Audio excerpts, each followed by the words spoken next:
मिलाकर आपने हालात देख लिए हैं। इजराइल ने इस युद्ध में अपनी पूरी ताकत झोंक दी है, जिसकी गिनती युद्ध में आधुनिक हथियारों से लैस दुनिया के ताकतवर देशों में की जाती है। आपको जानकारी दे देते हैं, इजराइल ने गाजा पट्टी में 3 लाख रिजर्व सैनिक उतारे हैं, जहां पर 300 टैंक ने गाजा पट्टी की ओर अपना रुख कर लिया है। अब तक करीब 1500 टन बम गिराए जाने का अनुमान लगाया गया है। वहीं हमास के करीब 2400 से ज्यादा टारगेट को इजराइल अब तक अपने निशाने पर ले चुका है। हथियारों की बात करें तो इजराइल के पास दुनिया के सबसे ताकतवर टैंक में से एक मार्कवा है, जिसे गाजा पट्टी जैसे इलाकों में हमले के हिसाब से तैयार किया गया है। ये टैंक शहरों में युद्ध के हिसाब से डिजाइन किए गए हैं। टैंक में 124 mm की तोप है, मशीन गन और स्मोक लॉन्चर से उसको लैस किया गया है। वहीं एंटी टैंक मिसाइल सिस्टम भी उसमें लगा हुआ है। इजराइल के पास दुनिया के सबसे ताकतवर सुरक्षा सिस्टम में से एक आयरन डोम भी है, जो कि हवा में रॉकेट के हमले को नष्ट करता है। हमास के हमलों को रोकने के लिए इसे खासतौर पर तैयार किया गया। हालांकि इसको लेकर दरअसल इस तरह की भी जानकारी सामने आई कि जब हमास की ओर से ताबड़तोड़ हमले किए जा रहे थे, उस समय ये बहुत सारे ऐसे रॉकेट थे जिसको डिटेक्ट नहीं कर पाया।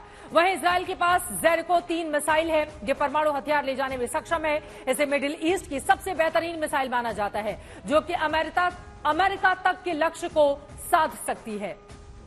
इतना ही नहीं, इजराइल के पास अमेरिकी F-16 फाइटर जेट है, जिसे इजराइल ने अपने युद्ध क्षेत्र के हिसाब से तैयार किया है। इसकी रफ्तार करीब 2 किलोमीटर प्रति घंटे से कहीं ज्यादा है, जिसे रडार के लिए भी पकड़ना आसान हो जाता है।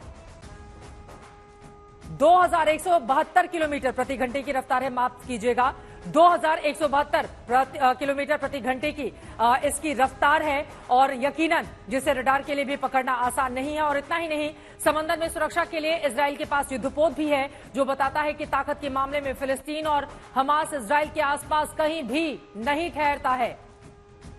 इजराइल में हमास के आतंकी रह रहकर हमला कर रहे हैं। हैरानी इस बात की है कि हमास के आतंकी इजराइल के रिहायशी इलाकों में रॉकेट दाग रहे हैं। इजराइल के एस्केलॉन से सबसे ज्यादा दहशत की तस्वीरें सामने आ रही हैं, क्योंकि यहां पर कई घरों में हमास के आतंकवादियों ने रॉकेट दागे हैं। ऐसी ही एक जगह से हमारे संवाददाता आशुतोष मिश्रा की रिपोर्ट देखिए कि रॉकेट के हमले के बाद इलाके में कैसी दहशत है और क्या है वहां पर सूरत हाल। धमाके सुन रहे हैं, ये इजराइल के बम हैं जो गाजा पट्टी पर हमास के ठिकानों को पूरी तरह से ध्वस्त कर रहे हैं।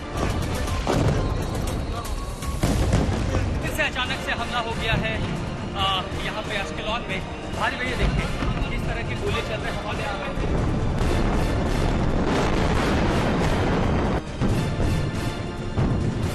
इजराइल और हमास के बीच छिड़ी जंग में हालात ऐसे हैं कि मालूम नहीं कब कहां से कौन सा रॉकेट आए और इलाके को धुआं धुआं कर दे। पता नहीं कब कहां कैसे बम फटे और तबाही मच जाए। लेकिन ऐसे जंगी हालातों में आज तक के संवाददाता लगातार रिपोर्टिंग कर रहे हैं। और फिर से अचानक से हमला हो गया है यहाँ पे अश्केलॉन में। भारी भैया देखिए किस तरह के गोले चल रहे हैं, हमारे आ रहे हैं, तेज आवाज। और तो आयरन डोम किस तरह काम करता है, ये देखिए कि कैसे जो है ये किस तरह से धुएं अचानक से हमास मार रहा है, और उस तरफ से अचानक से बड़े बड़े गोले आ रहे हैं। और ये पूरा इलाका देखिए, वहां से रॉकेट छोड़ा गया है और भारी अचानक से एयर सायरन मिला, और उसके महज 3 सेकंड के भीतर भारी भरकम जो है रॉकेट छोड़े गए। अश्केलॉन में हालात बेहद खराब हैं और आज रात भारी रॉकेट से हमले की संभावना है। वॉर जोन में इस समय हालात ऐसे हैं कि एक तरफ हमास से रॉकेट आते हैं और दूसरी तरफ से इजराइल का एयर डिफेंस सिस्टम पलटवार करता है। लेकिन जब रॉकेट की संख्या हजारों में हो तो फिर एयर डिफेंस भी फेल हो जाता है। हमास ने इजराइल में किस कदर तबाही मचाई है, आज तक की नजर से देखिए। सबसे पहले, इससे पहले मैं आपको वो रॉकेट दिखाऊं जो मेरे सामने इस समय रखा है अपने तमाम दर्शकों को। मैं आपको सबसे पहले उस घर में ले चलता हूं जहां पर रॉकेट गिरा था। सुबह 6 बजे पूरा परिवार, और एक पुलिसकर्मी का घर है, पूरा परिवार यहां सो रहा था और अचानक सुबह 6 बजे रॉकेट गिरता है। सब आवाज से दहले, डरे और बस यहाँ से भागकर जान बचाई। दरअसल जो दंपत्ति था, ये पुलिस वाले का घर है, वो यहाँ थे और रॉकेट जो है वो इस कमरे की बाहरी दीवार पर, दीवार लगभग 1 फीट से ज्यादा ऊंची मोटी, और इजराइल में घर बनाने की टेक्नोलॉजी ऐसी है, दरअसल सरकार का आदेश है कि उन घरों में जिस खास तकनीक से ही बनेंगे जिसमें सीमेंट और कंक्रीट के साथ साथ लोहे का काम बहुत मजबूत होता है दीवारों में भी, कि वो इसीलिए बनाए जाते हैं कि आप इस हमला झेल सके।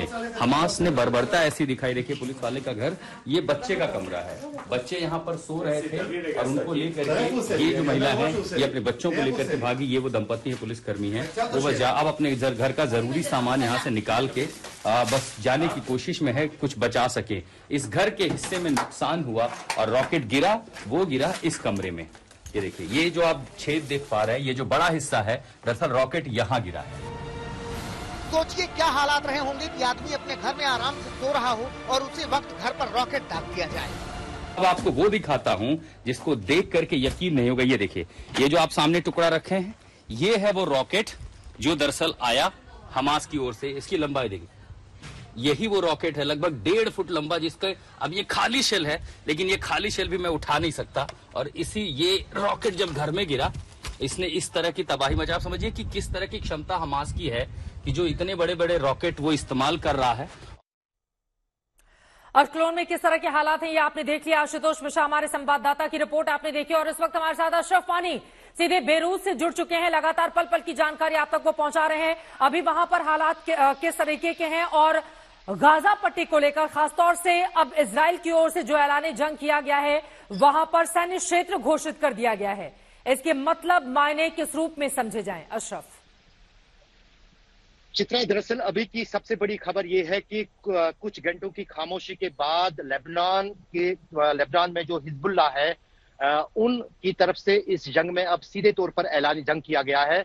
और कल ही हिजबुल्लाह ने कहा था कि उन्होंने इजरायली सेना के ठिकानों को निशाना बनाया, जिसमें 2 आर्मर्ड व्हीकल जो इजरायली सेना के हैं वो तबाह हो गए हैं। इजराइल ने नहीं की थी, लेकिन आज सुबह इजराइल ने माना कि हाँ, हिजबुल्लाह की तरफ से रॉकेट्स आए थे लेबनान बॉर्डर पे, और उसके बाद उसकी जवाबी कार्रवाई उन्होंने जो है आर्टिलरी फायर से दी है। और इस वक्त भी वहां पर दोबारा जो है आर्टिलरी फायर शुरू हुआ है, क्योंकि पिछले कुछ दिनों के दौरान जो दक्षिणी बॉर्डर है इजराइल का, जो लेबनान के साथ लगता है, वहां पर हिजबुल्लाह के साथ, जहां एक तरफ हमास के साथ गाजा में युद्ध छिड़ा हुआ है, तो वहीं हिजबुल्लाह और हमास के साथ दूसरा युद्ध जो है वो लेबनान इजराइल का चल रहा है।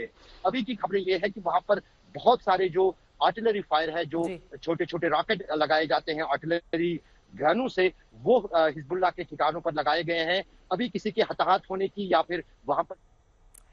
अशरफ वानी हमारे संवाददाता ग्राउंड जीरो से जानकारी देते हुए। अशरफ, मैं फौरन आपके पास दोबारा लौटूंगी। जल्दी से मैप के जरिए अपने दर्शकों को बता देते हैं, गाजा पट्टी और इजराइल के बीच जंग को लेकर भूमध्य सागर से सटा हुआ एक छोटा सा इलाका गाजा पट्टी कहलाता है, जिसके दूसरी तरफ इजराइल है, तो वहीं वेस्ट बैंक का हिस्सा आता है। वेस्ट बैंक और गाजा पट्टी का इलाका फिलिस्तीन माना जाता है, जबकि बीच में इजराइल का हिस्सा है, जो हम आपको दिखाने और बताने की कोशिश कर रहे हैं। लेकिन पूरा विवाद इस गाजा पट्टी को लेकर होता है, जहां पर हमास ने अपना गढ़ बनाकर रखा हुआ है, और इसी गाजा पट्टी को खत्म करने के लिए वहां से हमास का नामो निशान मिटाने के लिए लगातार इजराइल की ओर से कोशिशें की जा रही है। गाजा पट्टी एक छोटा सा क्षेत्र है, जिसकी लंबाई 41 किलोमीटर है, वहीं चौड़ाई 6 से 14 किलोमीटर के बीच। लेकिन इतने छोटे क्षेत्र की आबादी करीब 20 लाख है, जिसे दुनिया का सबसे घनी आबादी वाला क्षेत्र माना जाता है। यहाँ पर बेरोजगारी 60% है, मूलभूत सुविधाओं की कमी भी है। यही वजह है कि इसे दुनिया का नर्क भी कहा जाता है। और इसी गाजा पट्टी में आपको बता दें, हमास की ओर से अपना गढ़ बनाकर रखा हुआ है। गाजा पट्टी को सैन्य क्षेत्र घोषित किया जा चुका है, और वहां पर लगातार ताबड़तोड़ हमले इजराइल की ओर से किए जा रहे हैं।